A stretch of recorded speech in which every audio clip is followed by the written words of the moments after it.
What's up mga kalapatid, sasabihin ko sa inyo ang buhay namin dito sa probinsya, kung ano bang meron dito. Yun mga kalapatid, dito nga ang bahay namin dito sa Pakatan, hindi pa natatapos dahil kinulang kami sa mga materyales. Tuturo ko naman sa inyo kung saan parte kami natutulog ng pansamantala.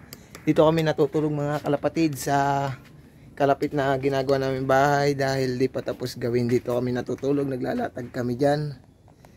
Yan, dyan na lang kami mga natutulog na yung mga kasama dito. At tuwing kakain kami mga kalapatids, dito kami nagsasalo-salo ng aking pamilya. Dito kami kumakain. At ituturo ko naman sa inyo kung saan nagdadayag kami. Dito kami mga kalapatids. Ito ang aming kusina dito sa aming bahay.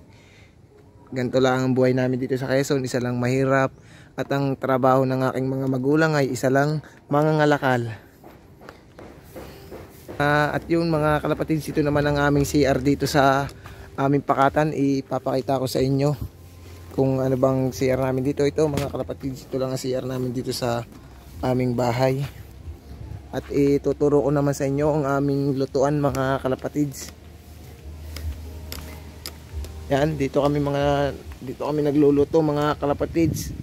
Ito lang ang aming kusina at abuhan dito. Ito lang ang aming buhay dito sa Quezon, ay isang mangangalakal lang ang aking mga magulang.